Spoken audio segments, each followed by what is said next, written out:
Go on.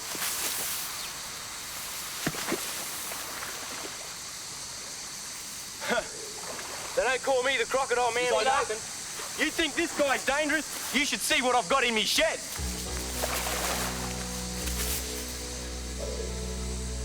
One of the things I do is get venomous snakes out of tight corners, in people's houses, or like here, in someone's car. Snakes in weird places like this can be scared and cranky, and since this is the only time people usually see them, they get the wrong idea about them. But a snake's real character is completely different. Out where they belong, snakes are gentle and beautiful creatures. I'll show you. I'm going to take you on a journey across Australia to see 10 snakes, the 10 most venomous snakes in the world, every one a potential killer. I'm Steve Irwin, and I know a thing or two about snakes. I was raised with them. My father founded the Queensland Reptile and Fauna Park near Brisbane. Now I run the park, but today I'm off on an adventure. It's the trip of a lifetime to track down the world's 10 most venomous snakes. Fortunately, they all live here in Australia. Why this country has such lethal snakes, nobody's sure. It could even be an evolutionary accident, but by crikey, it sure makes my life interesting. This trip's gonna be great. I've always wanted a chance to show people what amazing snakes we have in this country. And not in a zoo or in someone's house, but out where the snakes live. In the bush, they're not biting anyone or scaring anyone, they're just living peacefully with all this power stored in their venom.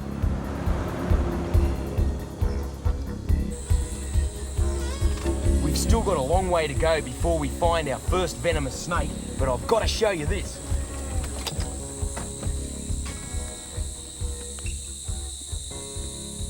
Quite common to find... Whoa! It's quite common to find snakes sunning themselves or absorbing the heat out of the tarmac here in southeastern Queensland. Now, this isn't one of the venomous snakes we're after. This is actually a carpet python. Now, although it doesn't possess any venom, it's still got quite... Oh! Still got quite a hefty bite.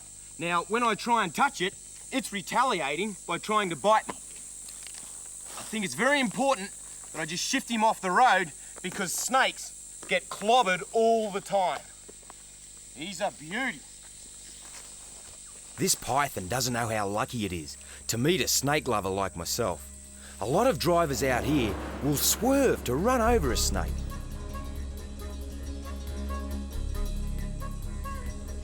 Back on the road, I'm leaving central Queensland behind and heading north to the Great Dividing Range. And that's just for starters. I've got thousands of miles of hard travelling ahead of me.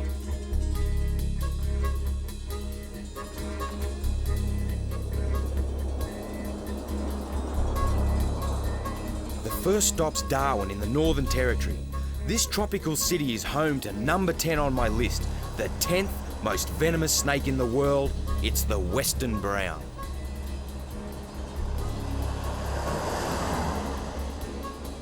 Right in the city centre, there's very little habitat for snakes. But just out of town in the suburbs, where city meets country, snakes are a part of everyday life. Western browns have been living in this area for a lot longer than humans.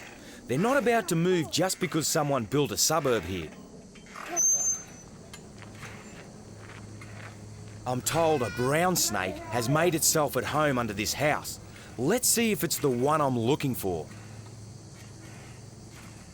It's amazing to think, with children playing so close, that we have the chance of finding a Western brown snake, 10th most venomous snake in the world.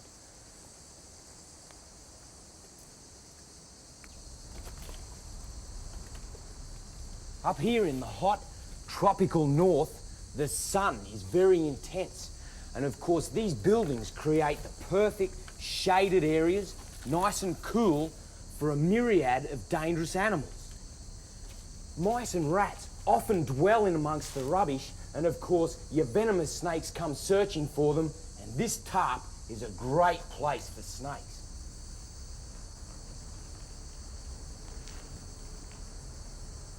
Well, this is the first snake on our list. and I never expected to have such a close encounter. Very important I don't breathe on it or move suddenly, because this is a western brown. Real healthy looking one too. They're quite a volatile, dangerous snake, and in this confined area underneath a house, let alone in close proximity, he's best left alone.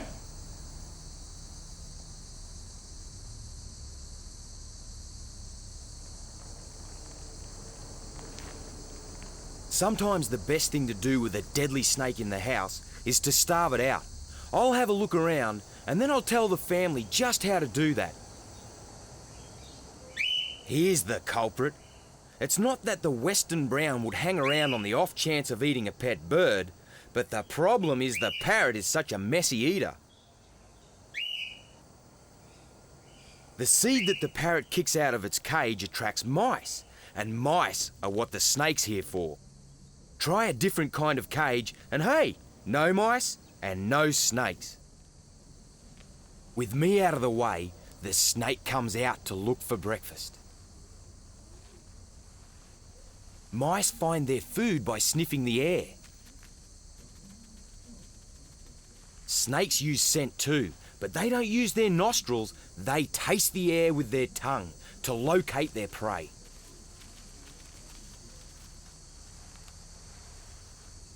No feet means no footsteps. Mice can hear very well, but they still won't know about the snake until it's too late. The tongue flicks, tracking the mouse long distance, and the mouse is as good as dead already.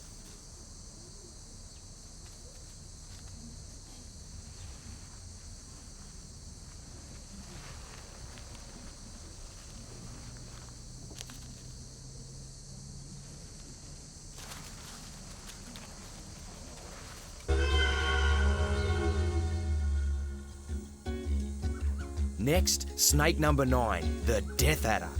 To find this one, it's back into Queensland. We've got to get out into the real bush. This piece of wilderness is known as Robinson's Gorge. It's made up of forests and steep cliffs. Over millions of years, wind and water have carved the sandstone into caves and overhangs. Perfect for animals such as rock wallabies.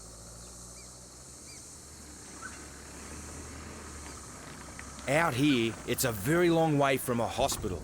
I've got my radio in case I get bitten and I need to call in the flying doctor. I'm also carrying pressure bandages, the best first aid for snakebite. This place is so remote, the rock wallabies haven't learned to be afraid of humans, even me.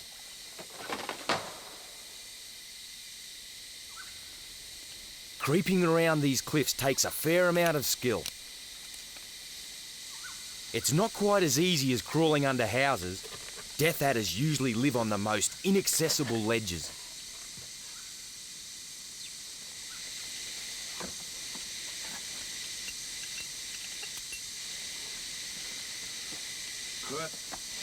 This is the perfect location. Really good. So the next trick now is to search through these platforms of rock, looking for tracks and other obvious signs of death adders. Good thing to do is to look for other reptiles as you go.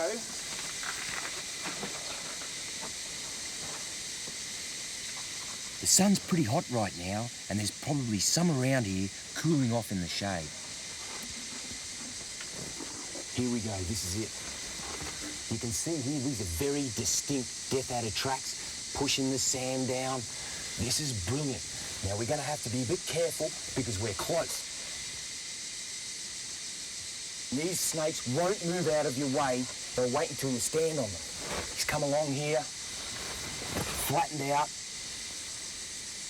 down towards this leaf litter.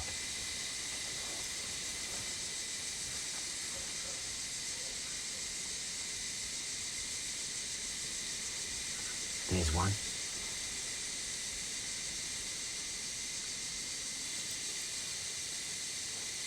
What a little beauty.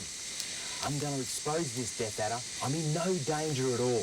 They're a very shy, timid, placid snake, and this is what causes them most of their problems, in that they won't retreat and run out of people's way. They'll sit, relying on their camouflage, thinking they're safe. People stand on them, whack, they bite low and hard.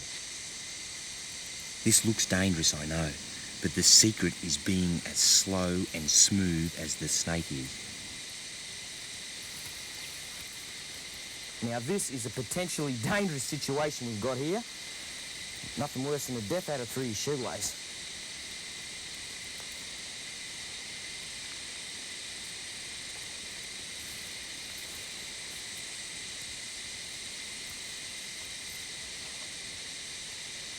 Have a look at this little beauty.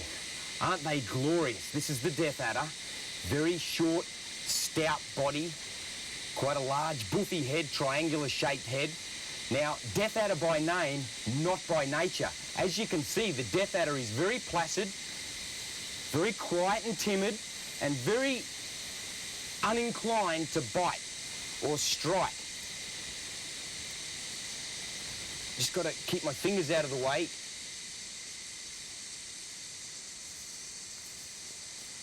Now, the death adder's also got a very good set of fangs, a lot larger than any of the others that we're going to take a look at.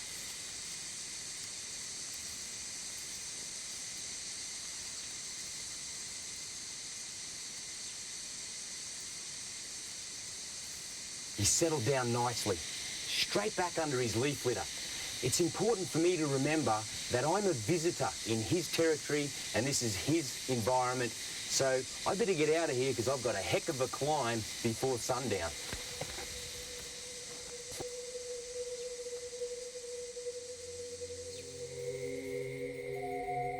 Cold-blooded animals tend to slow down at night unless they're like the death adder and hunt other cold-blooded animals.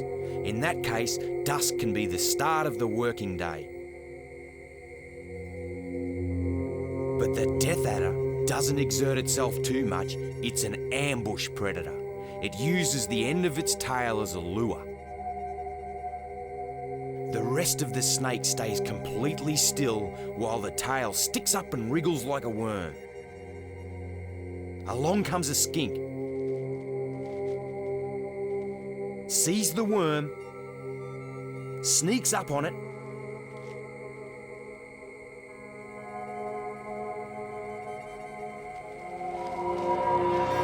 pow! Gets a deadly injection of venom. It's a huge overdose, a lot more than is needed to kill one skink. But the death adder doesn't strike very often. It won't need another meal for 3 or 4 weeks.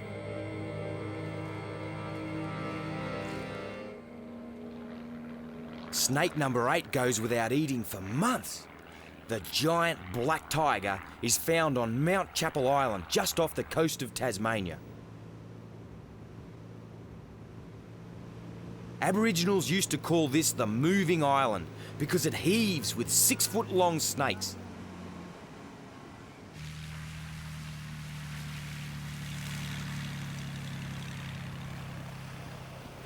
Of course, the snakes don't realise how much they frighten humans. They're too busy being frightened of us. When I turn up, they hide in their holes. I'm gonna have to root them out.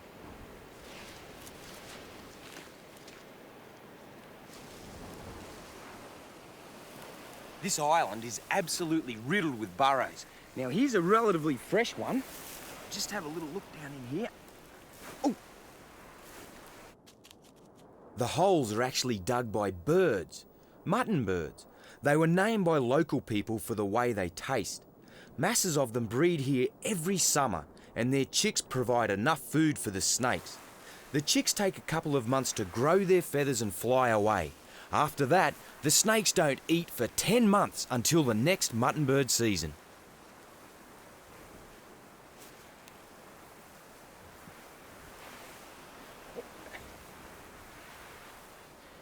Now this is a juvenile, and he's still got these bands, very typical of the tiger snake, which he'll lose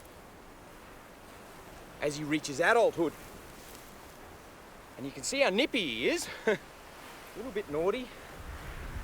Whoa, now, check this out. Here's the difference. This place crawls with snakes. Have a look at this one. This is an adult. Very large. Probably got a mutton bird in his belly there. And he's lost all those bands and his solid black colour. And he's a beauty. Now, unlike that smaller one, he'd have no natural predators. And he's very quiet. When I'm handling snakes, I try to be as gentle as possible. I don't grab them behind the head the way that everybody thinks you should. That can hurt the snake and it'll make it want to bite. Snakes have very delicate backbones, easily damaged. I always try to support the body with my hands and make sure a part of it's resting on the ground at all times. Just let him go back down this mutton hole.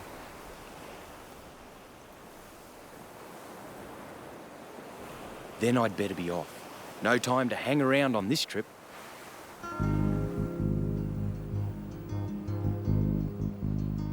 As I catch my lift back to the mainland, mutton birds return to the island after several days feeding out at sea. They're bringing back fish for their chicks. When the chicks are big enough, all the birds will fly north, but the burrows won't be left empty.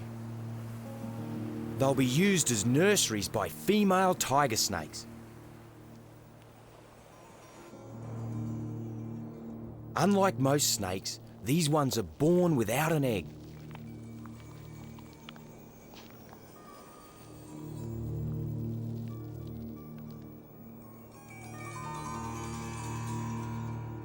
The babies come out fully formed. They're completely independent and armed with the world's 8th strongest venom.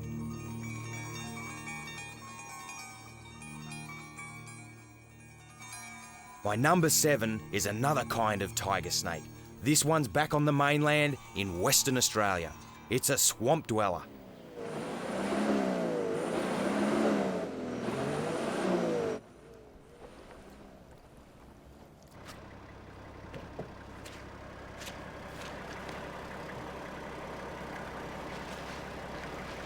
Have a look at this stuff. Primeval ooze. Whoa, doesn't smell real crash hot, but it's absolutely chock-a-block with nutrients. And of course, the insect life that lives in it and on it is prolific. And as far as the snakes are concerned, insects are good for one thing: keeping the frogs fed, fat and ready for eating.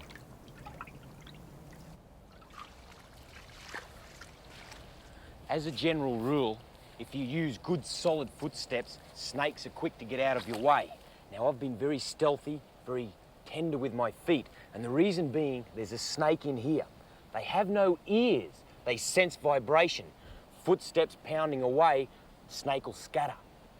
So if I get over the top of this snake and shout at it, "Hey, snake!" it won't react. It can't hear me.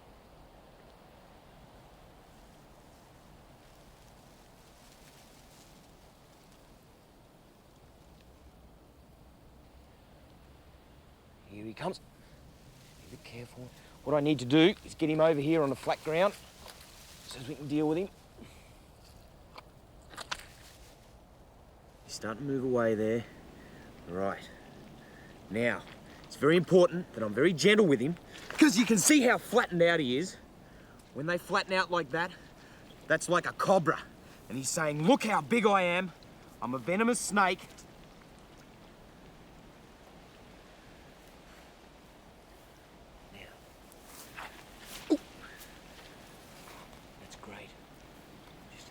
Be careful. Try and get in and get his tail. Back here, mate. Hey. Keeps covering his tail up nicely. Very hard to get them when they're like that. Oh! You're a grumpy snake. He's a little bit cranky. Now wait. Wow, too close. That was too close. Nearly picked me up on the nose. Getting bitten on the face is really hard because you can't get a pressure bandage on it. This snake is particularly aggressive. The reason being is I've got him cornered. He feels confronted. He thinks I'm going to hurt him, perhaps even eat him. His only form of defense is aggression, to retaliate. And it's very important that I get him by the tail, otherwise I'm not able to manipulate him. And what happens is every time I try, Get him by the tail, he swings at me. That's it. Right. I'm getting as tired of him as he is of me.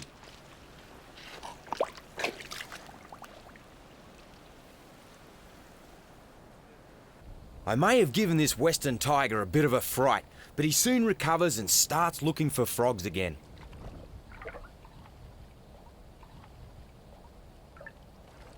To catch frogs, a snake has to do what frogs do: swim a little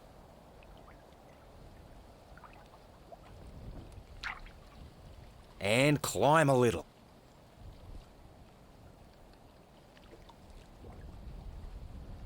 Frogs climb using sticky pads on their toes.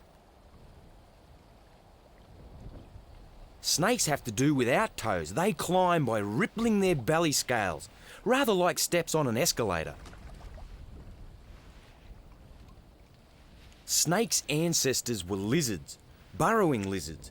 They lost their limbs in the process of becoming better burrowers. So snakes were originally designed for narrow holes, but in fact, they can go almost anywhere other animals can go. But that doesn't mean they always get what they're after.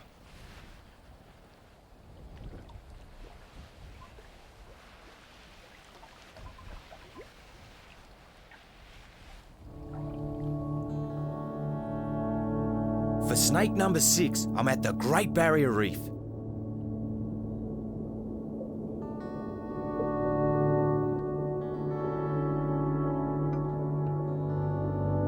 The beaked sea snake is the most venomous sea snake of them all. Sea snakes need to be highly venomous in order to immobilise their prey quickly.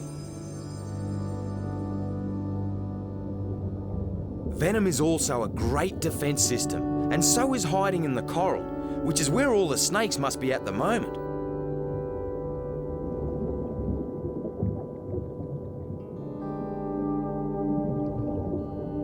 Well, here's one at last, but it's not a beaked, it's an olive sea snake. Its tail is sensitive to light. It senses potential predators like me by detecting their shadow.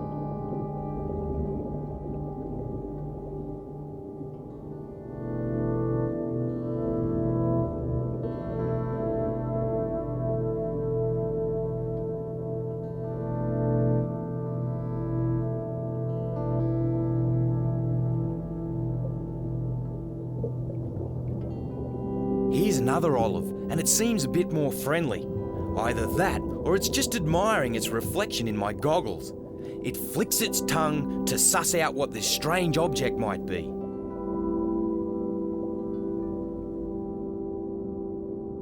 But it soon loses interest when it realises I'm not another sea snake.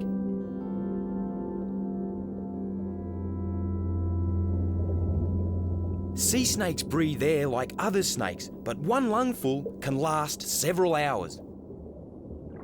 Longer than my scuba tanks can anyway. On my way back to the boat to dump the empties, I've spotted what looks like our target snake. No time to change tanks, I'll just go for it with me snorkel gear.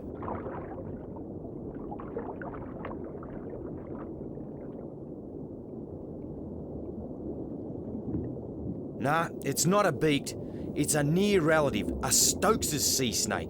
It's a real big one too, especially this close up.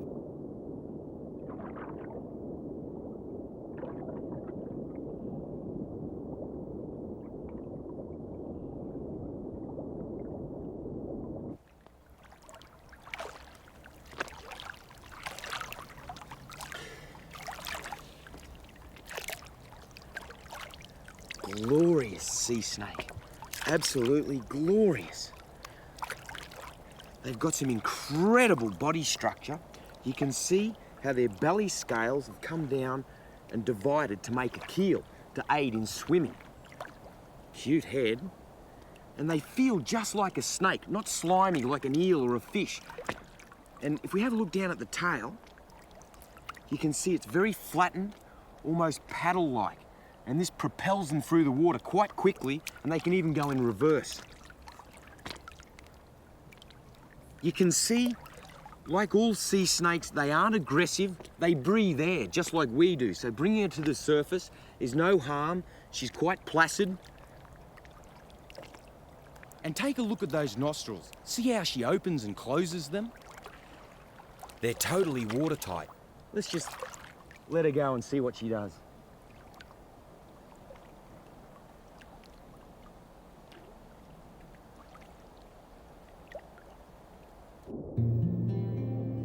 Well, no big sea snake, but no worries, we saw plenty of others. Time to move on. Number 5, and I'm back out to sea again for this one, near Reevesby Island off South Australia. I'm after another kind of tiger snake, but even more lethal than the ones we've seen so far.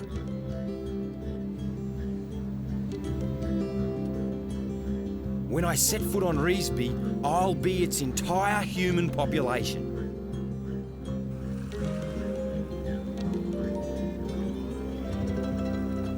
There's plenty of wildlife here though, including lots and lots of deadly snakes.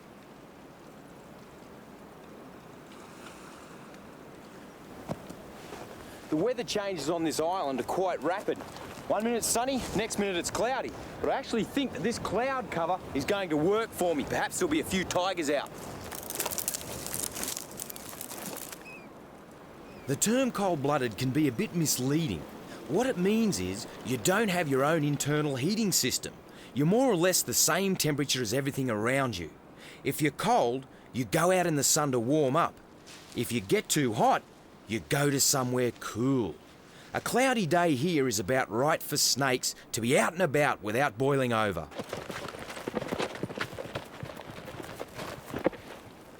Whoa, what a little ripper. Have a look at this one, isn't she gorgeous? Now I can tell this is a female and she's in really good condition. Now she's also gravid, which is a pregnant state in a snake. You can see she's got a lump that starts about here and goes all the way up her tummy. And she's gorgeous, very placid. Have a look on her body underneath the scales. Those little jiggers there, they're ticks. They're an external parasite and they feed on blood in the snake. A lot of Australian animals carry ticks and they don't present too much of a problem. She's so gorgeous, and given that she's pregnant, I'll just let her go. When I leave to catch my boat, the snakes are left with just their everyday irritations. The ticks, for instance. Normally snakes just have to put up with these tiny bloodsuckers, but several times a year they offload them along with their own skin. First they loosen the bit around the head, and the rest follows.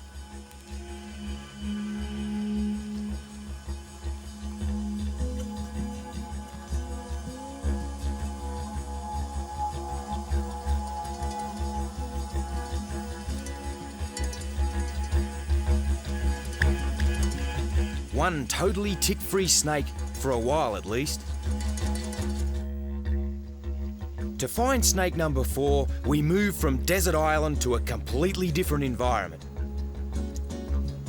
But the snake we're after isn't so different from the last. It's yet another kind of tiger snake, the eastern tiger, the deadliest tiger of all.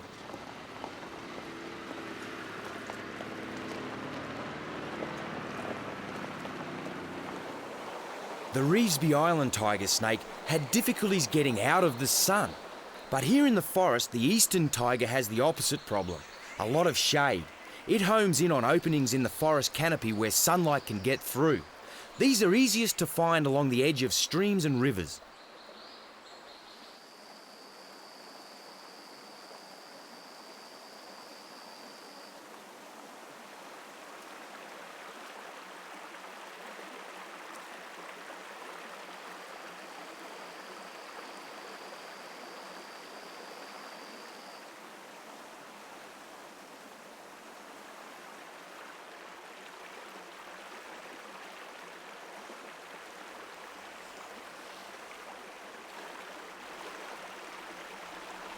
What a great example of how a snake, if unmolested and left alone, is quick to get out of your way, not stand and strike.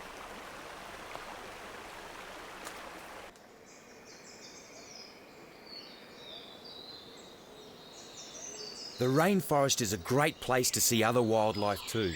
You just got to keep your eyes peeled.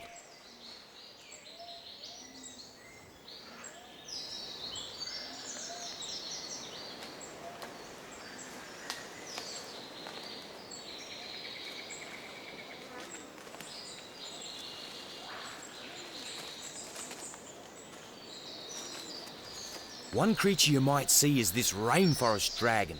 It doesn't bother to run because it feels well camouflaged amongst the leaves.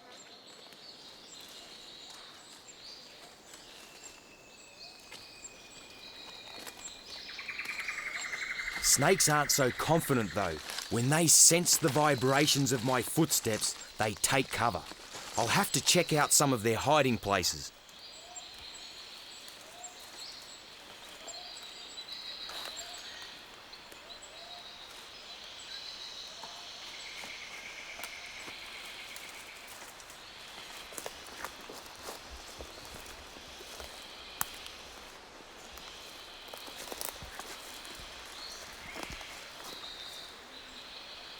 Here's one here.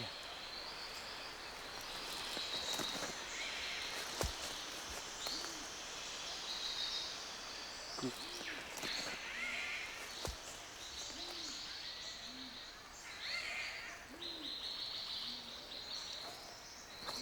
Unreal. That's the most amount of tiger snakes I've ever seen in one place at one time in my life. No one really knows why eastern tiger snakes huddle together like this. Maybe they just like the company.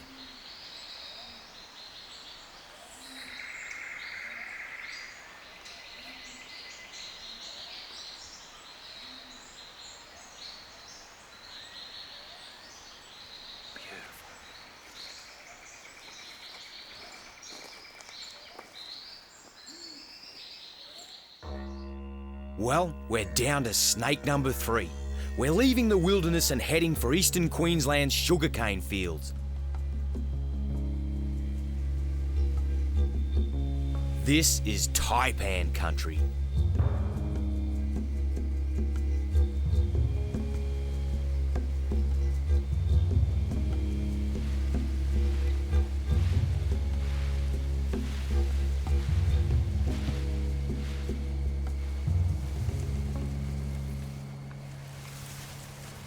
This cane field is littered with rat burrows, just like this one.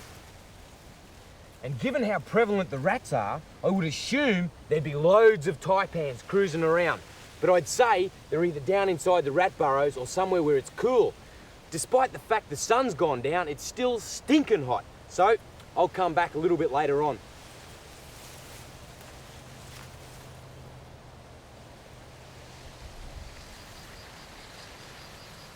Night isn't necessarily the best time to find taipans, but when it's so hot during the day, it's probably a better bet.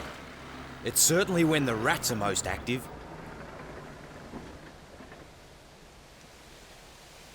It's gonna be more risky for me though, simply because it's harder to see what's going on around my feet.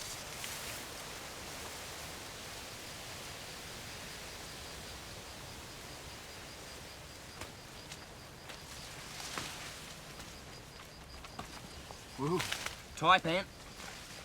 Thing with the taipan is, they're one of the stealthiest snakes in the Australian bush and would be the most dangerous snake that I'm going to be dealing with on this entire journey. Beautiful specimen. They've got a habit of coming straight back up over their own body and whistling past your ear. So let's have a look at him, and then I'll just release him on his way.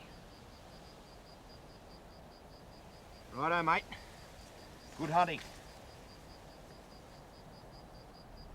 I work with snakes every day, but taipans really rattle me.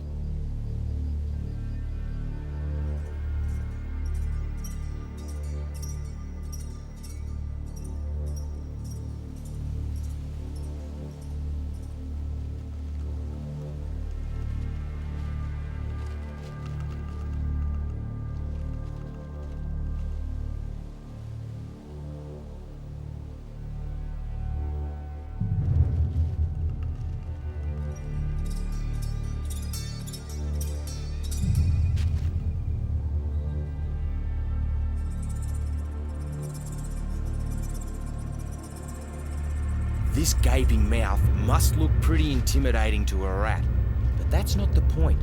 The snake's just realigning its jaw.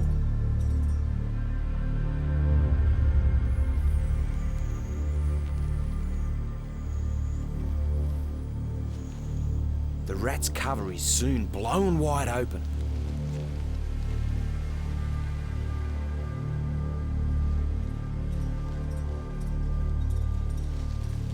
Snakes have a unique way of eating.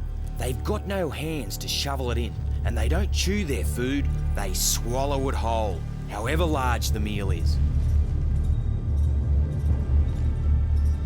They do this by unhinging their jaw from the rest of their skull. The prey is gulped down head first, then digestive juices finish what the venom started.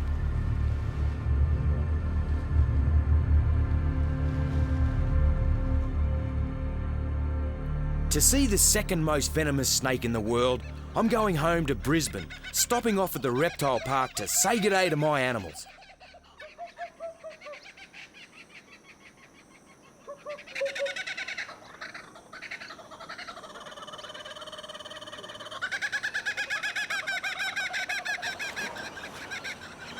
Whoa! A common brown snake, number 2 in my top 10, has been seen behind my own house. Welcome into my shed. Every boy's got to have a shed. Now, I grew up in here. This shed's been here since the 1970s.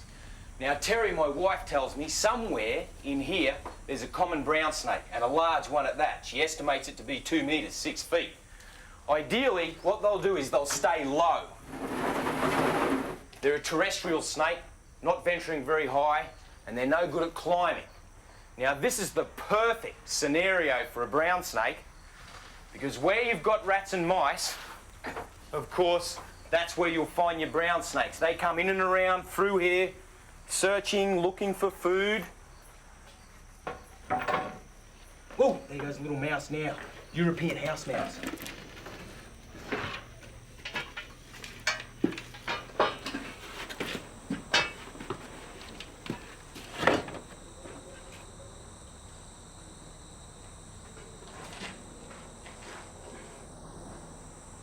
And there's the little beauty.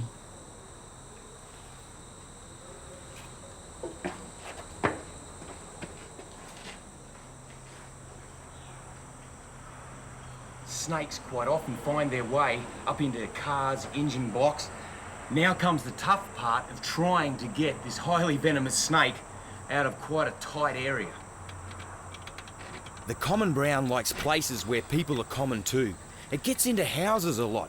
And when Australians are bitten, it's usually by this snake. I'm quite used to rescuing these snakes from frightened humans.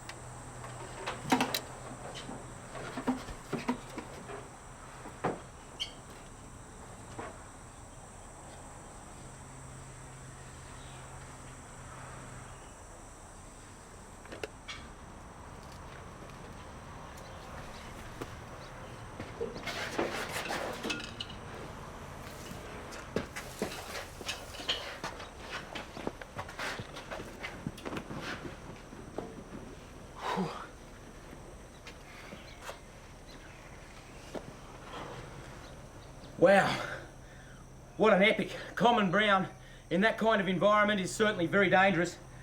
I've had to use a catch bag. I don't muck with him. It's tail, into a catch bag, and now I'll get him back out into the bush where he can never run into a confrontation with people again.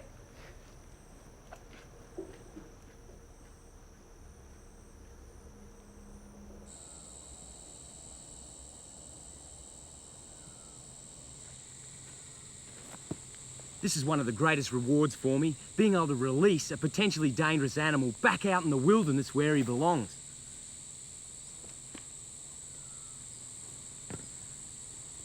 Have to be a little careful, because they normally come out of this bag very cranky.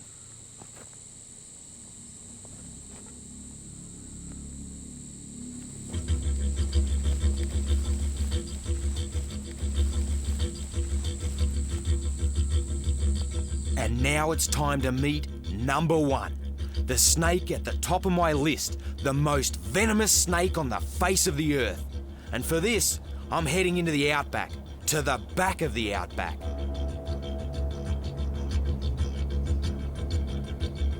From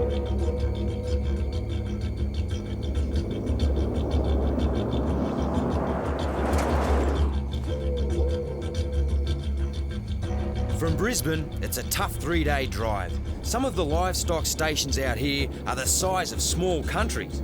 There's a lot of sheep and cattle around, but plenty of wildlife too.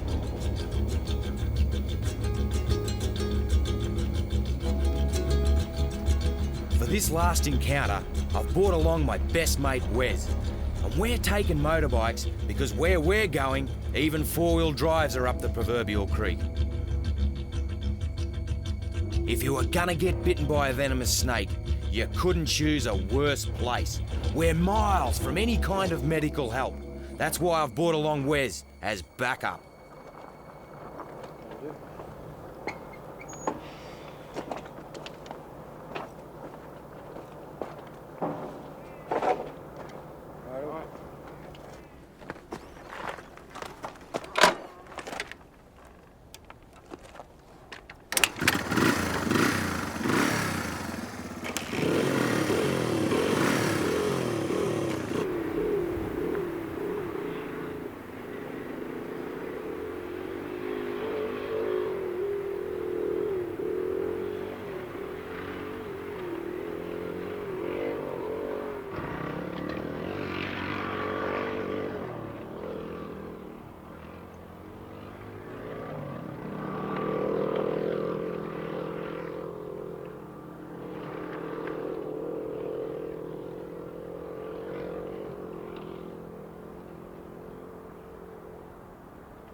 This has got to be one of the most desolate landscapes in the world.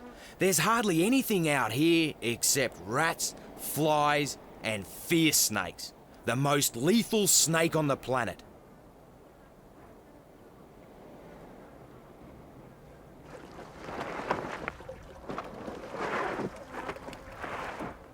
This is my country, and I've grown up out here. And the fierce snake, he's an old mate of mine.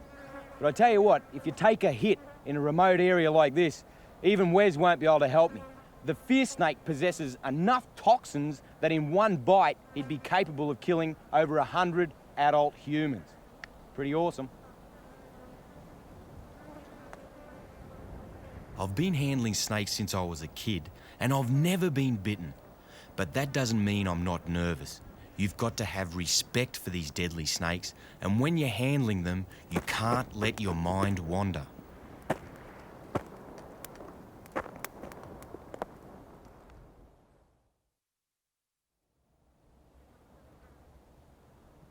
Out on the plain, the ground's riddled with deep cracks and rat burrows.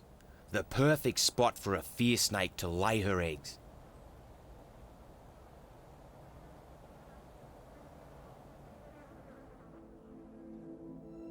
This clutch is just about to hatch.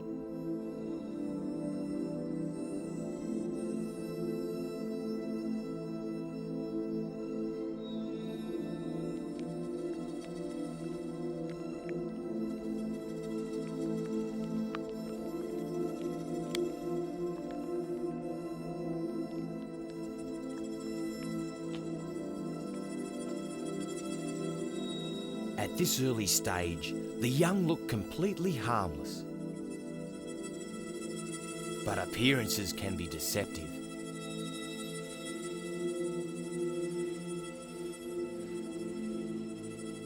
Each baby fierce snake already carries enough venom to kill several grown men.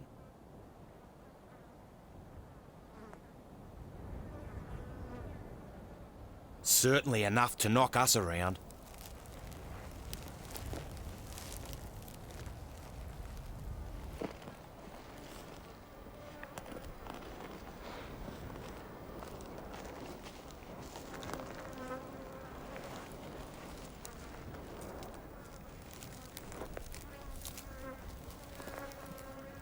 The fierce snake. It looks pretty drab, brown sort of a snake.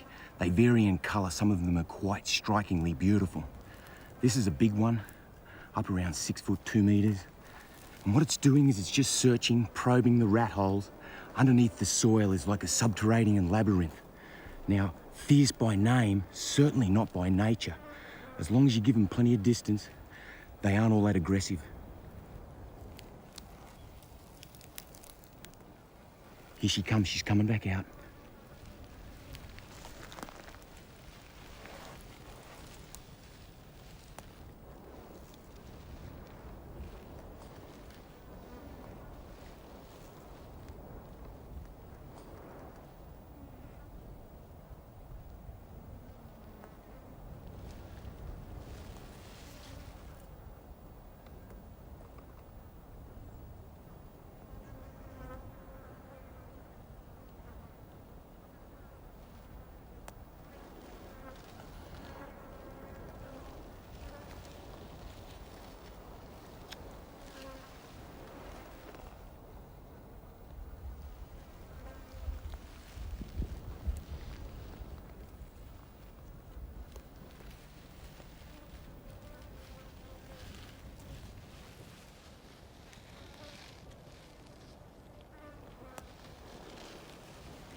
As long as I'm not threatening to her or create too much vibration, she's not bothered about me.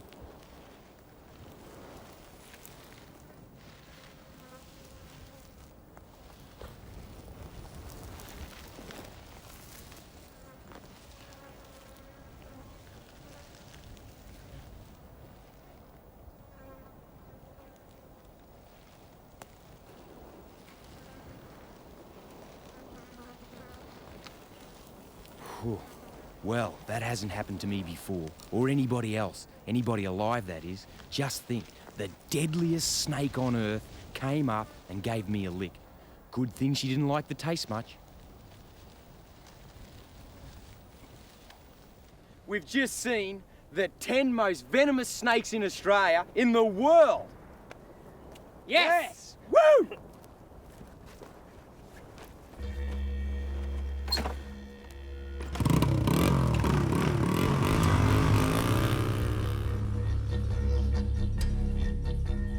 That was a wild adventure for me. I hope you've enjoyed it too. Snakes really are special, and there's a lot more to learn about them yet. But we'll need a little less fear and a lot more respect.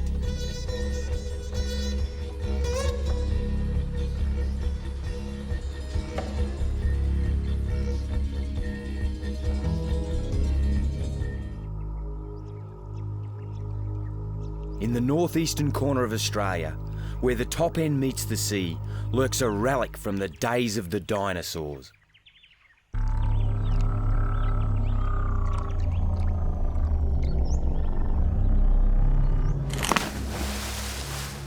The saltwater crocodile.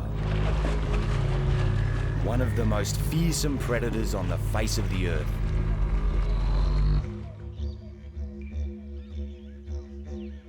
But even salties have their sweeter side. Like most wild animals, they just want to be left alone to feed, breed, and rear their young.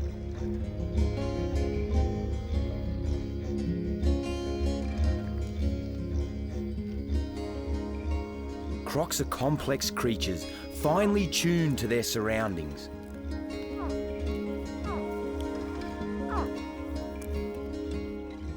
But since this grows into this, it's easy to see why their reputation goes before them. Oh, this is an Australian saltwater crocodile, and you've got to be really careful when you're dealing around these huge predators. They've got volatile speed and very, very powerful.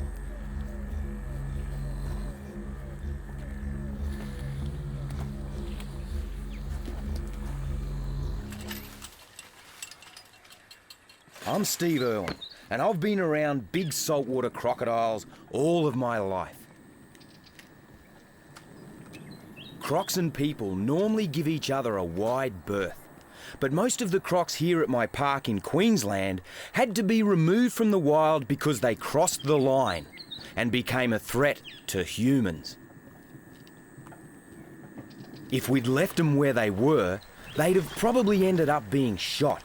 And you can't lock them all up. I'm hoping to come up with a better solution. We call this desperado Agro. He's the wildest croc we've got in the park. And right now, he's hungry.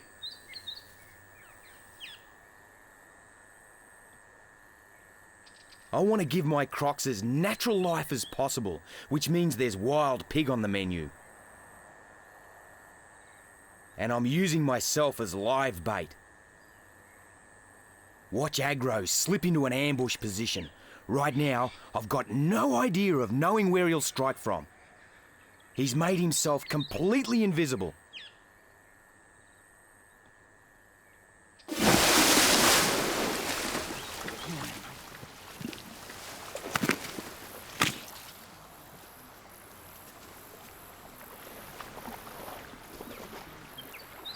Wow, Agro by name and by nature.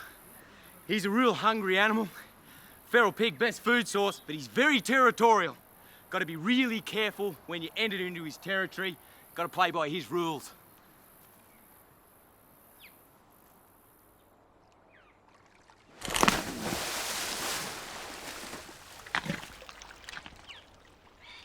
Here in Australia, they call me the crocodile man. When a croc like Agro starts playing up, I'm often the first one to hear about it. I've just had a call about another problem croc, but this time I won't be bringing him back to the park. I want to try a new idea. Crocs like Agro can live for 100 years and they have long memories.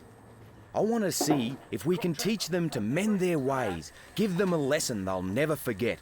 If it works, we can leave them where they belong, in the wild. An operation like this takes teamwork. That's where my wife Terry comes in. And Wes, my right-hand man. It's a bit like tying down the Queen Mary. What are you doing? At least ours won't fall off, mate. And I wouldn't go anywhere without Duggar.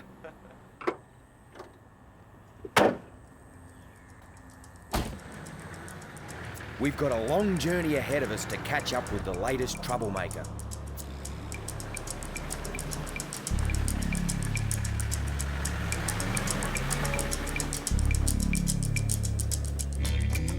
From our starting point near Brisbane, it's a 3-day drive north into Croc country. Saltwater crocs are found right across the top end of Australia. Until they were protected in the 70s, they were heavily hunted for their valuable skins. Now populations are recovering, but more and more people are entering crocodile territory, even in the most remote areas, and that means trouble. We're headed for Lakefield National Park, a key area for crocodile conservation.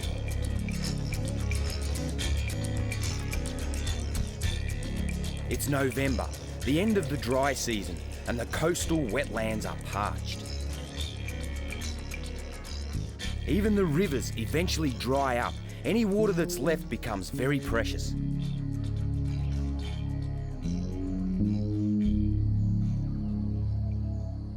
With temperatures over 100 degrees, the best thing to do is while away the day in a shady wallow. Keeping cool is a top priority. Like all reptiles, a croc's body temperature is governed by its surroundings.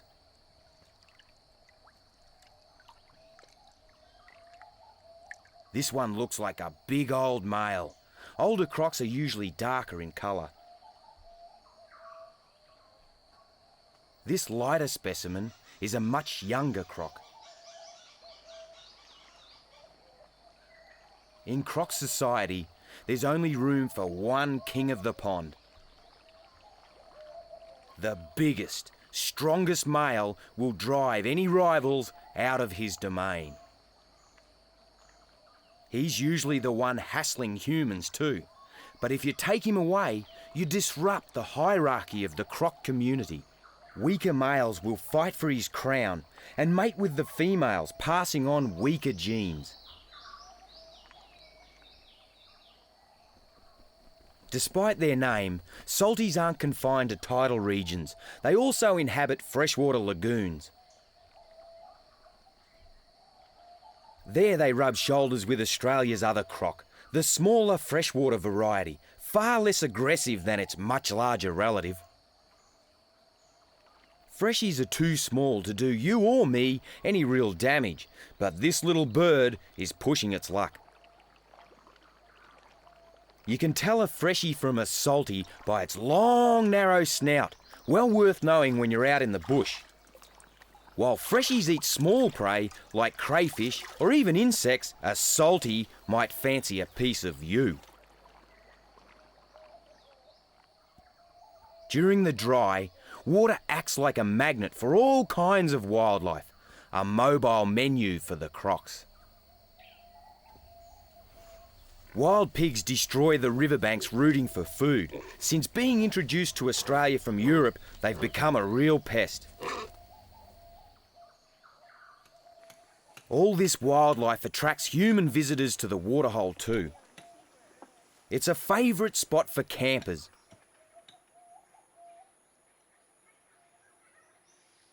And bird watchers.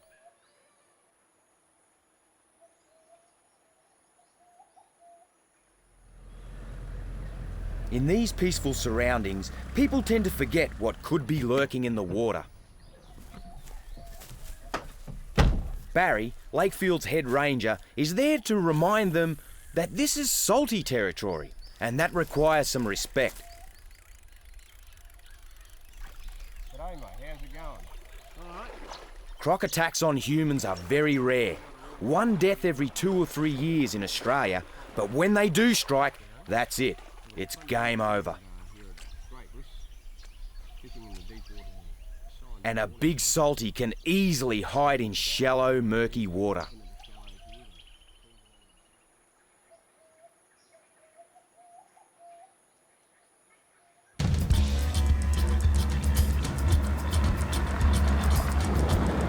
After 3 days on the road, I'm itching to get on with the job.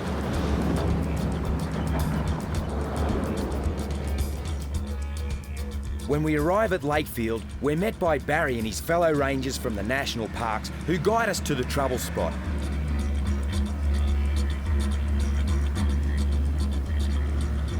Because of the problem Croc, the area's closed to the public at the moment.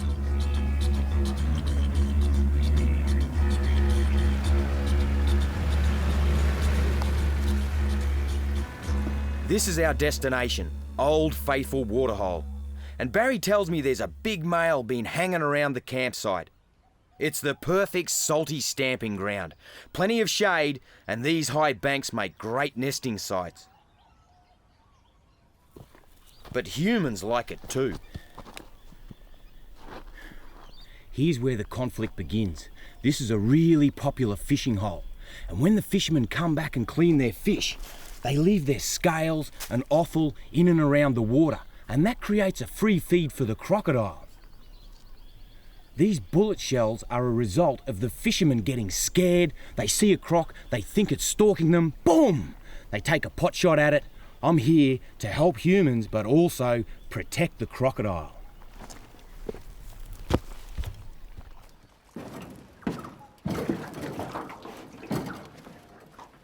First, I want to have a scout around the area with the help of Barry and his fellow ranger, Ron. Everybody right? Yeah, mate. This is their patch of bush, and they can show me any signs of recent croc activity. That way I'll know the best place to set up a couple of traps.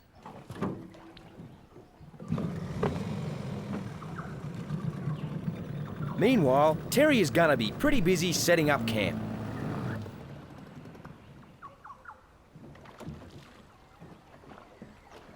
The bank opposite is the best place for me to start.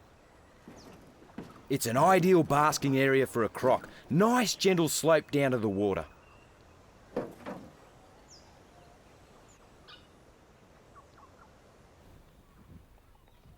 Ron soon spots something.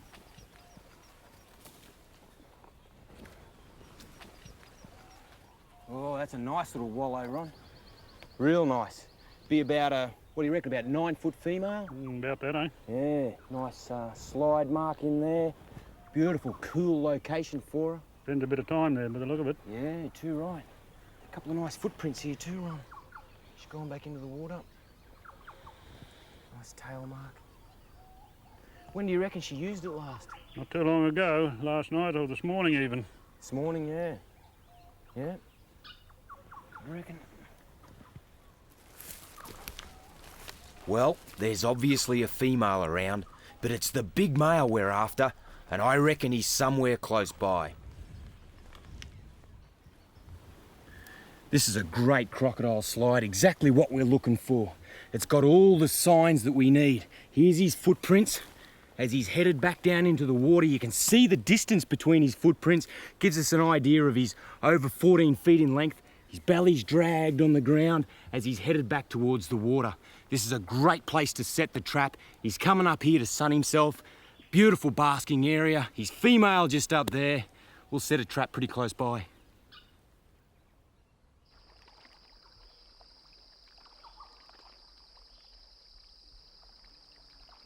Have a look at this. It's the big bloke himself.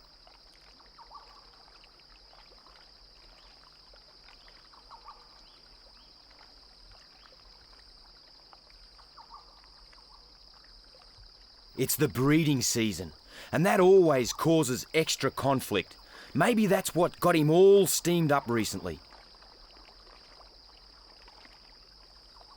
As he patrols his turf, other crocs steer well clear.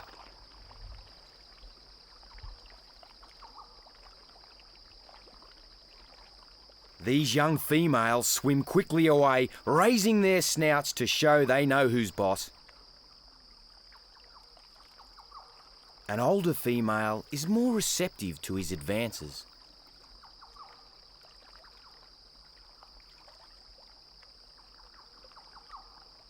He moves in as she signals her interest.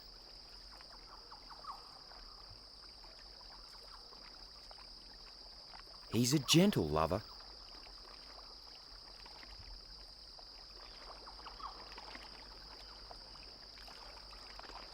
Gradually, they shift into a position for mating.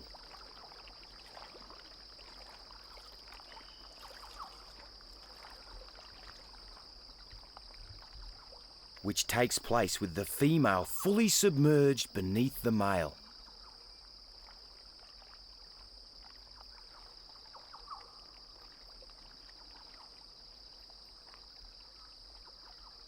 With the dominant male occupied, smaller males like this one might get a look in on the mating front. It's an opportunity not to be missed. He quickly pairs off with a young female, resting on a handy mudbank to mate. There's no time to lose. If the big guy spots this invasion of his territory, he'll attack without hesitation.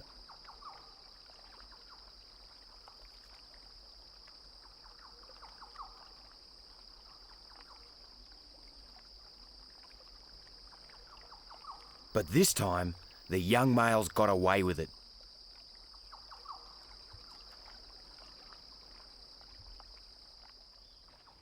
For me and the team, it's time to get to work. This is the ideal location for our crocodile trap site. This is a natural gully, and I'm going to utilise the crocodile's keen sense of smell to lure him in. I'm going to run barricades up each side of the trap because I've seen crocodiles come in from the side, get a scare or kill the trap, and then retreat. We want him coming up, right up to the back of the trap and grabbing hold of that big piece of bait.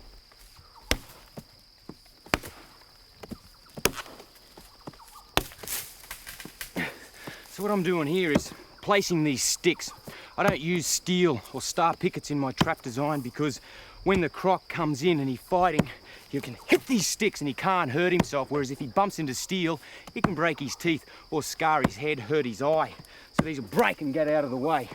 So we'll run a stream of them up here and along the other side to support the trap.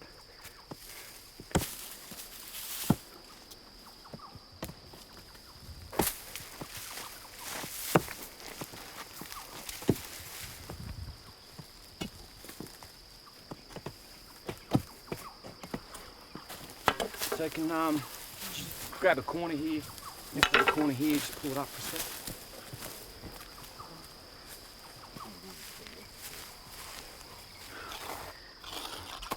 So what we utilise here is breakable hemp string, and that's tied onto the tree, which supports the weight of the trap and holds it into position. Just a couple of simple knots. So as when the croc goes inside the trap, grabs hold of it and struggles, the string breaks off and the trap will drop loose around him, so the croc hasn't got a vantage point where he can get in and actually break through the trap.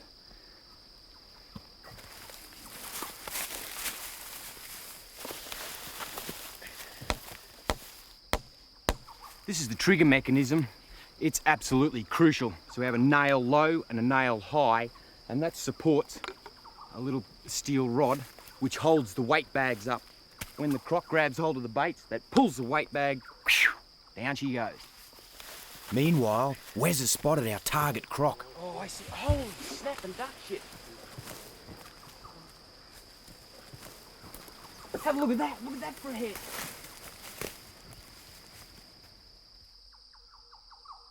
Looks like he's checking us out. It's probably his curiosity that got him into trouble in the first place. He's a big one, all right, at least a 14-footer. We're up to the final job now, placing the bait. This is a feral pig. Big saltwater crocs find these irresistible. We've got to get the big chunk of bait up there and a lead-in bait at the front to lure him in.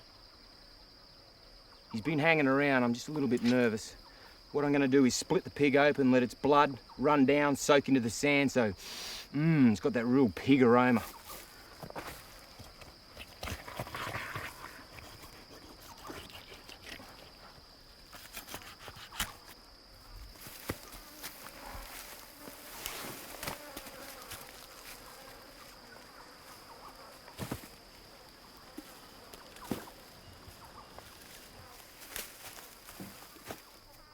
This is the last job, lead-in bait. Now what I utilise is a really strong nylon cord such that only a crocodile can break it. And I string it off the ground so as when the croc comes up, smells it and bites it, I'll be able to get a set of claw marks here and to distinguish if it's my target crocodile or not. It's just coming on to dark. I'm starting to get a little bit nervy hanging so close to the water. Righto fellas, let's go.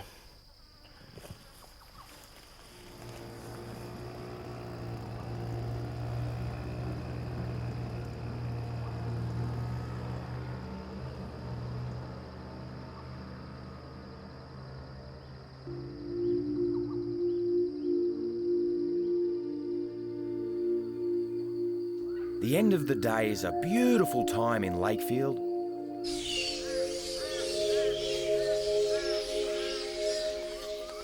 Many of the park's nocturnal residents are just beginning to stir, including one of the world's largest populations of bats, little red flying foxes.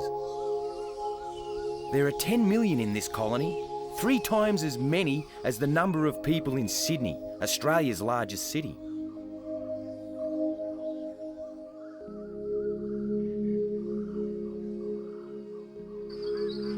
Magpie geese have started gathering too, flying into their favourite wetland breeding sites, but they won't start nesting till the rains begin.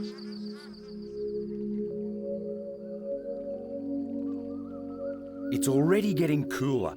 Crocs spend all night in the water, which is warmer than the night air. They're reptiles. They've got to keep their body temperatures stable.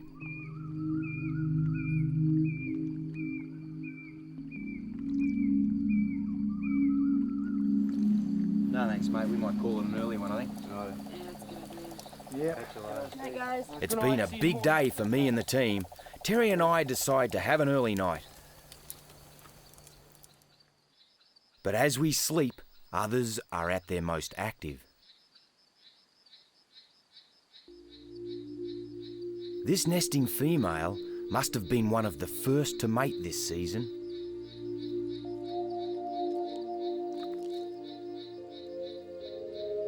She takes up to an hour to lay around 50 eggs.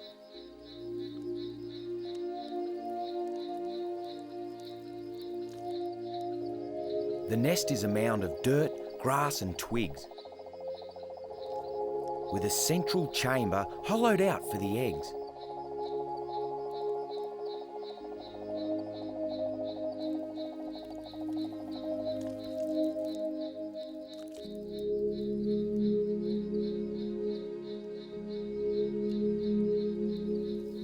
When she's finished laying, she covers the eggs with rotting vegetation to keep them warm during incubation.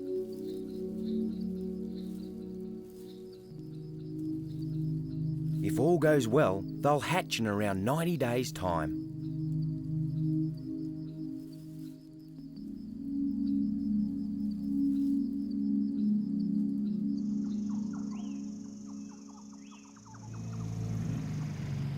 I've been awake half the night thinking about the traps, and at first light, Terry and I go to check them out. The first one was empty, but the other one looks promising.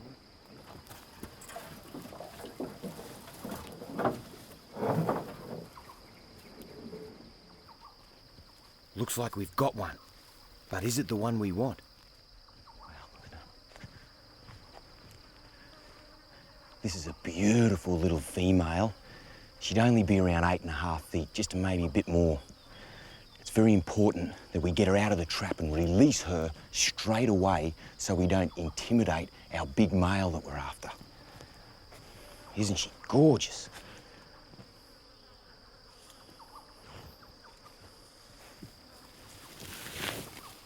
Our target male will have seen his trapped female and will most certainly avoid this trap. It's a good job we set too.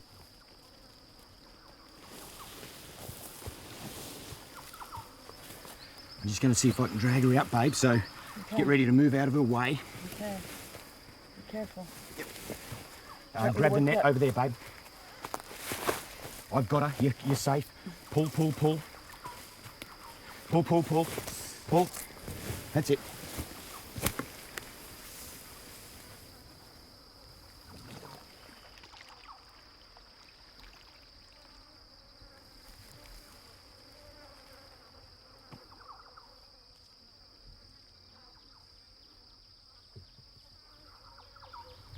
Didn't have an aggressive streak in her whole body.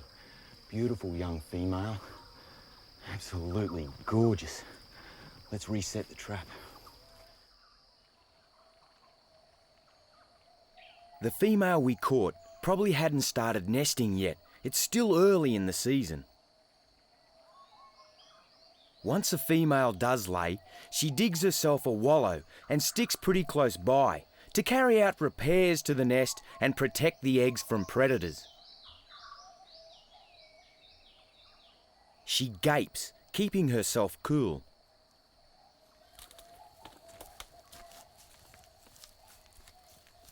With the trap reset, Terry and I can take the time to have a look around. Looks like another crocodile nest up ahead. Wow, what a little beauty. Whoa! Oh! I should have been a bit more alert.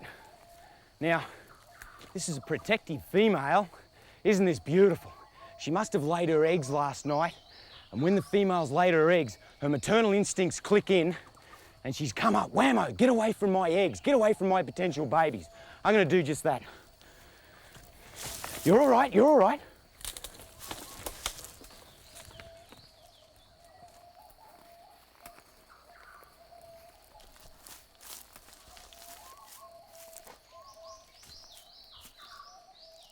She'll probably guard the nest until the eggs are ready to hatch. But it's a long job, and not all mothers are so dedicated. This nest is unattended, and it's caught the eye of a peckish passerby.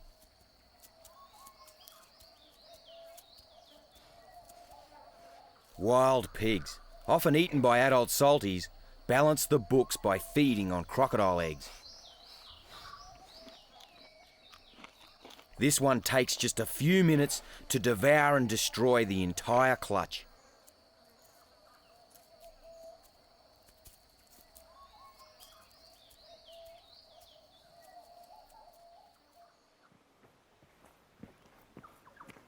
Nobody goes hungry around the waterhole. It's such a rich source of food. These rock pools at the far end are teeming with life. During the dry, these permanent pools are refuge to a myriad of wildlife, including freshies. Have a look at this.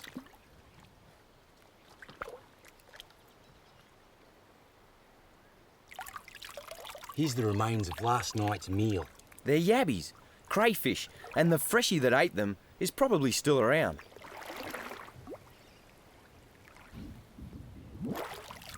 There's one under here.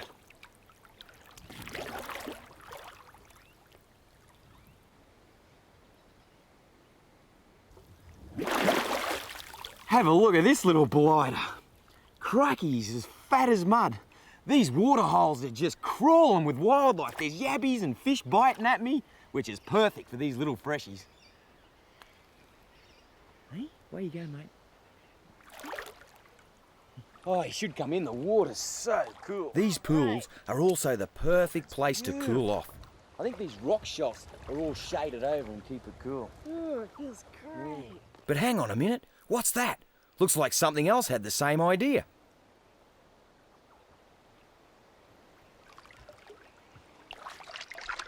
It's a sand goanna, another real ancient reptile and another predator of croc eggs.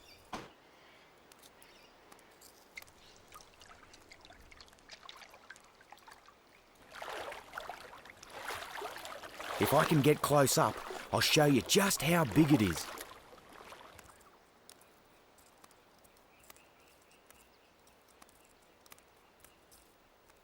It's about 5 foot long, one of the largest lizards in Australia.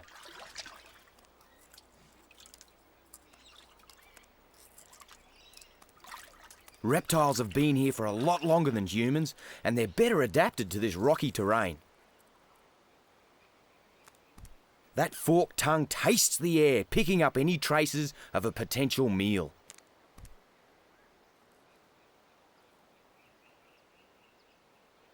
Or a potential problem.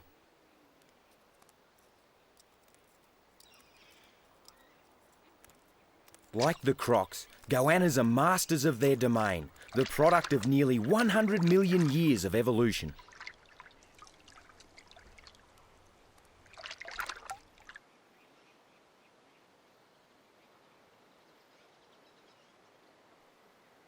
This thirsty wallaby's not sure if the goanna is friend or foe.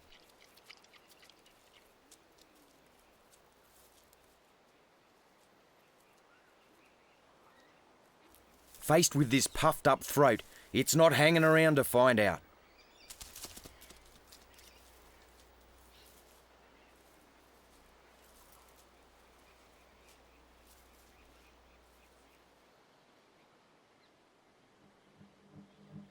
Back at Old Faithful, it's now a waiting game for me and the team. All we can do is keep checking the traps.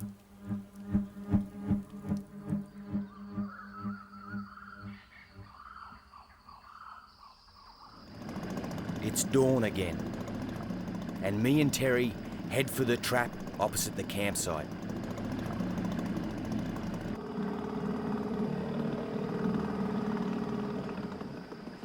As we get closer, we can see there's a croc in the net.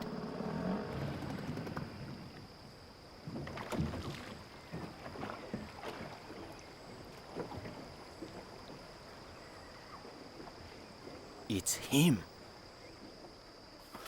First job's to get a top jaw rope on. I'll just utilise a stick. That way when he crunches down on it, it'll break and it won't hurt the crocodile. I've got to try and feed it in between his jaws.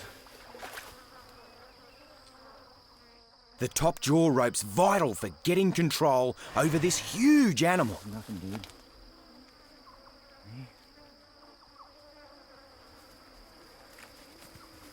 It's a very intense moment, the chance to try something nobody's ever tried before. Normally, nuisance crocs are shot, locked up, or relocated to a more remote area. Even that doesn't work. Crocs have superb homing instincts and will travel hundreds of miles back to their own territory. But if my hunch about being able to change their behaviour is right, we'll be able to leave them safely where they are, and that's good news for humans and for crocs. Of course, he doesn't know that, and right now he's got his jaws wide open in the attack position. He's gonna go, I think. Here we go. You're all right, mate.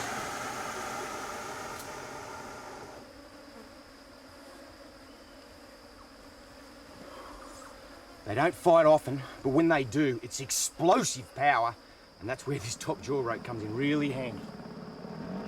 Here comes me team. Give us a hand to get the barricade off, fellas.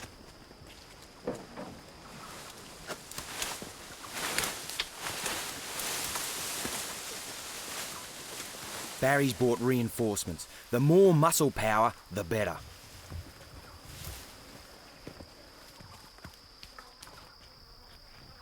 We just need a moment to be sure what's the best thing to do.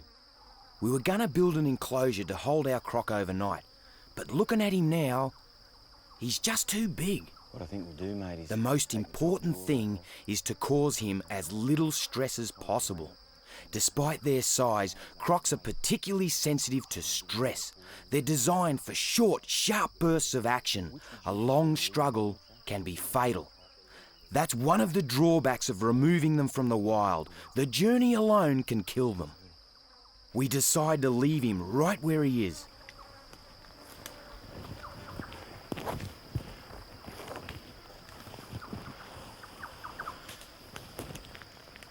The other thing we don't want to do is sedate him. That's another good way to kill a croc. It puts his system under too much strain. Instead, we want to calm him down as quickly and naturally as possible. Through here, Wes.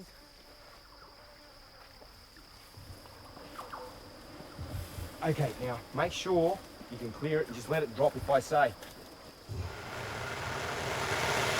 It's gonna go. Here we go. Put the weight on, that's it, hold him. We got him. Good work, fellas.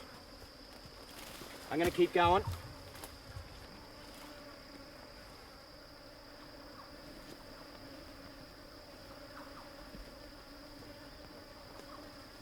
That's one flat pig. Okay, I'm happy. Let him down, Doug.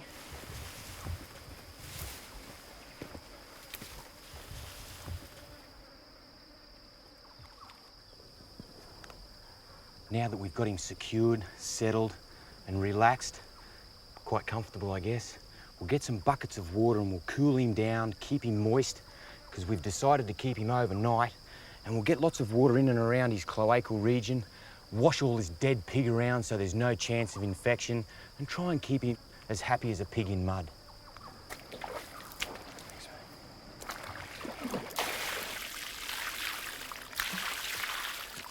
It's vital to keep his skin well watered. It's tough, but it can still dry out and crack.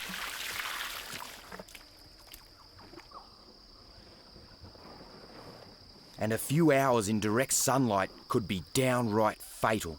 He's a reptile, so he can't regulate his own body temperature. We've bought a big tarpaulin to provide some shade. This is really nice and shady, quite cool with that breeze blowing through. It's important that we leave him alone now for a few hours just to let him relax.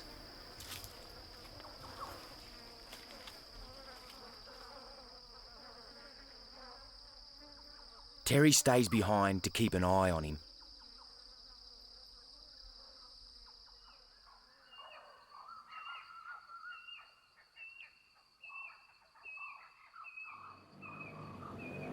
When night falls, Barry and I return to the scene to educate our troublemaker about spotlights and boats. We're hoping to teach him to link fishermen's lights and the sound of outboards with his experience in the trap.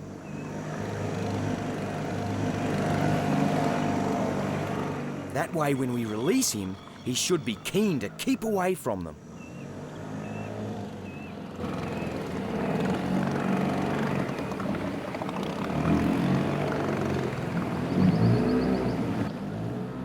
We can't be sure we'll succeed, but it's worth a try. Anything to keep him in the wild.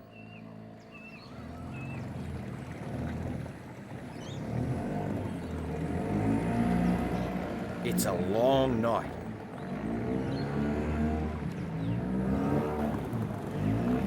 When dawn breaks, Terry takes over from Barry, but I want to see it right through to the end.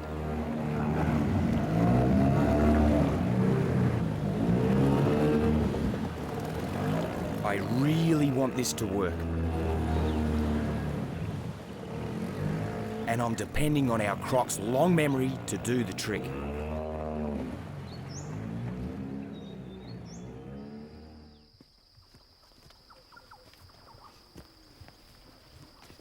At last, it's time to let him go. And again, it's all hands on deck.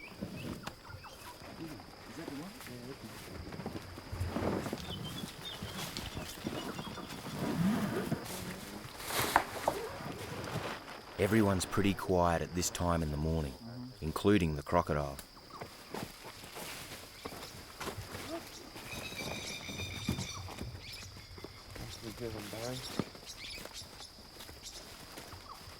Okay, grab the top jaw ropes and the anchor rope.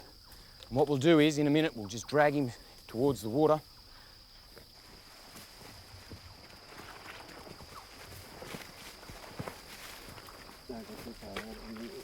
Okay, Dougie, if you can just keep your jaw rope and down low. Ronnie, Ian, you're right. Okay, when I call it, I'm going to go on his head. You're backing me, right? Okay, so I'm going to go in first.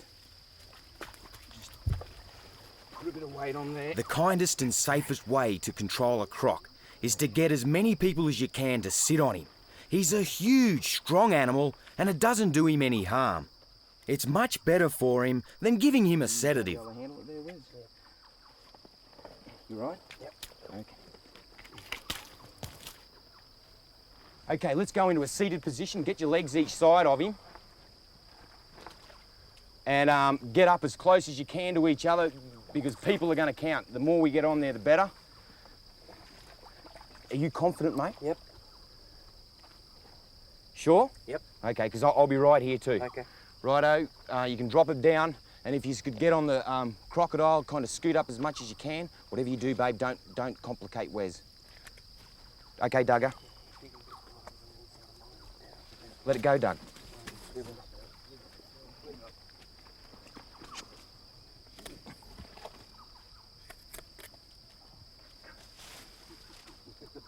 From here on in, if he starts to react, we're going to have to ride it out. There's no way he can get off or balk or do anything. It's just we're stuck with it now. This is it. So just hang on.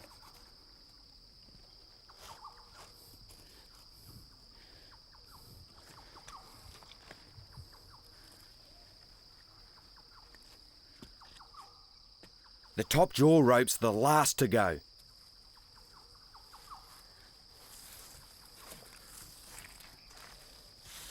Can you grab that bazza?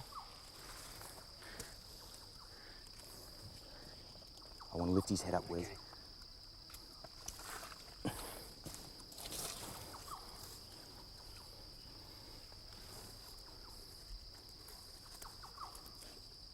I never get complacent about those snappers, especially this close up.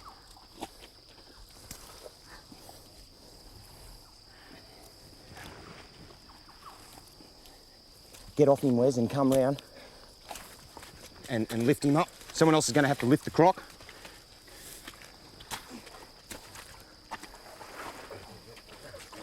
I need his front legs out. Front legs coming. Get your weight off him, Tear. Okay, now I need move up onto his head tear. Bazza, follow up to the neck. It's a pretty tense moment. Everyone's got to be in exactly the right position.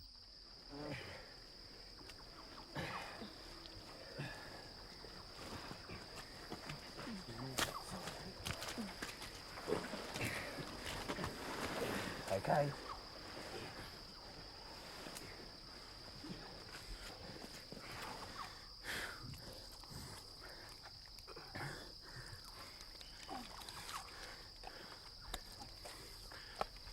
So his whole body from the back legs has to come down towards the water. Okay, when I call it, I want everyone off, exit out the back and stand at, like out the back of him. I got the eyes. I got the eyes. Okay, go.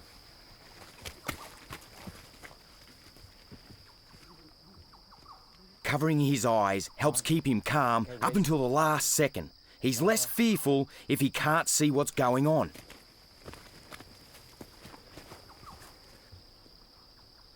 He's a little bit disorientated. It takes him a minute to get his bearings.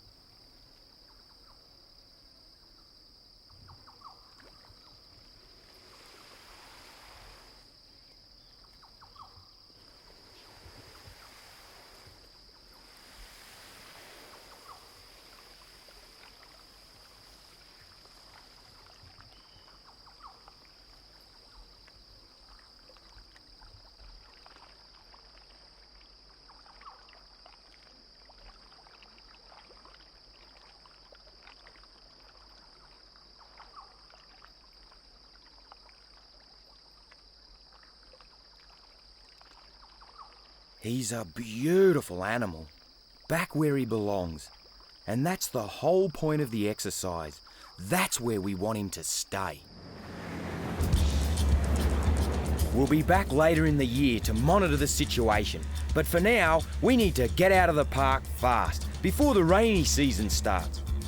The roads will soon be flooded. If you don't get out in time, you can be stuck here for 3 months. It does happen. Last year, a German couple left it too late, and their hire truck was here all through the wet. Must have cost them a bit more than they bargained for.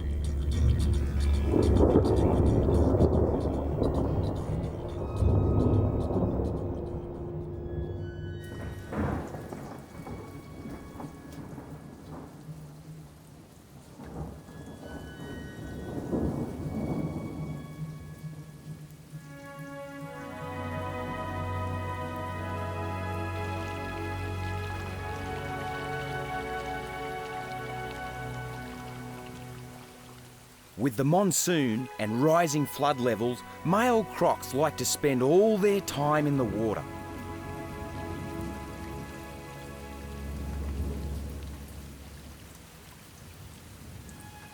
But nesting females must continue to guard their eggs.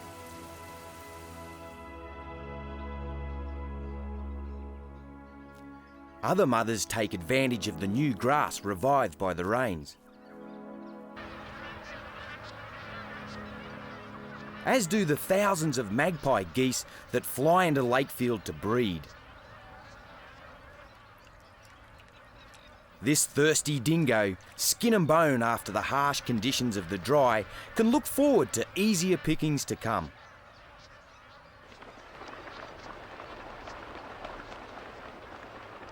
Food is more plentiful for all of Lakefield's inhabitants, and the park is blooming.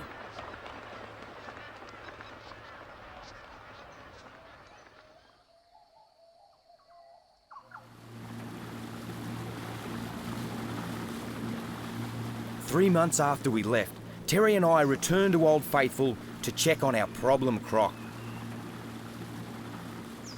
The only way to find out if he's learned his lesson is to see how he reacts to our return. We've been here for a couple of days, and so far there's no sign of him. But the waterhole is still flooded. He might be further up or down the river.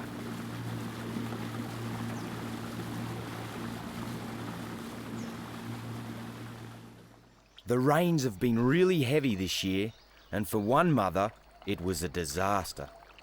The young female I disturbed back at the start of the breeding season didn't build her nest on high enough ground.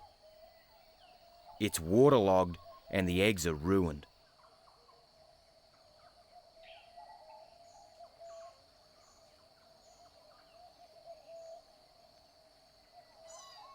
But there's a new sound in the air around Old Faithful Waterhole.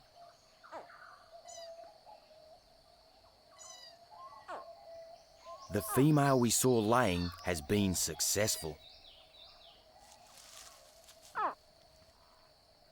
Deep in the nest, some of her eggs have already hatched and the newborns are calling to their mother.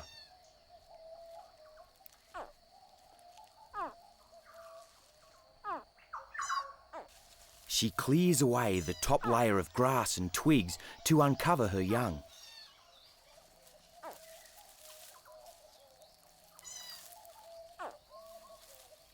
And the first hatchlings head for the daylight.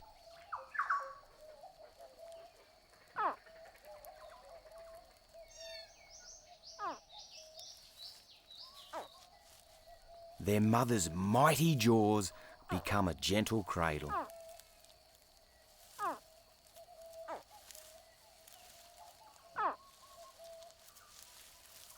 Some of the babies hitch a free ride to the water.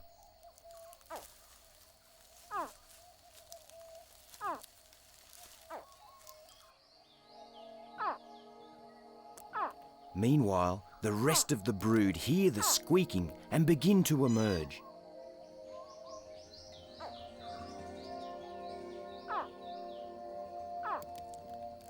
The hatchlings are less than 6 inches long, but perfect miniatures of their mother.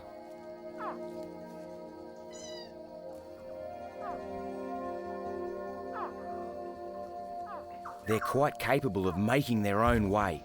At this age, their legs are strong enough to easily lift their bodies high off the ground.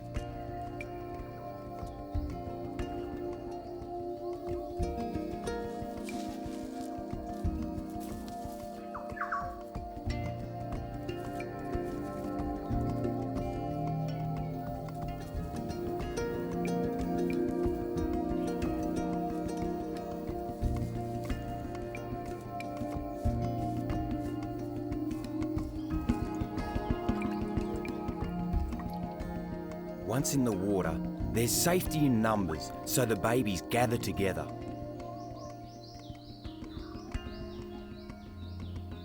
And for the first few weeks, their mother stays close by. But the hatchlings have many enemies: fish, birds, not to mention other crocodiles. They'll be lucky if even one out of this 50 survives.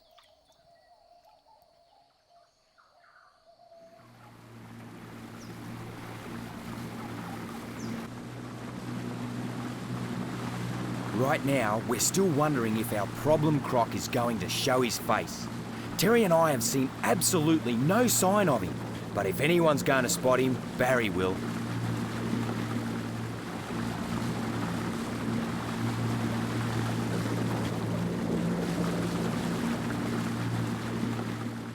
This is Big Croc headquarters, but he still doesn't seem to be at home.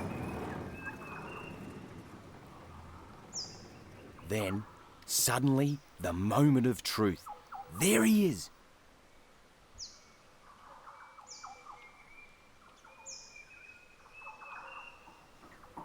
This is looking good. We've seen our large male crocodile, but as we approach him, he submerges and seems to go up the other end. Although we can't say for sure, it looks like he may remember his night in the trap. That could be good news for the fishermen who come here. And good news for our croc and all those like him.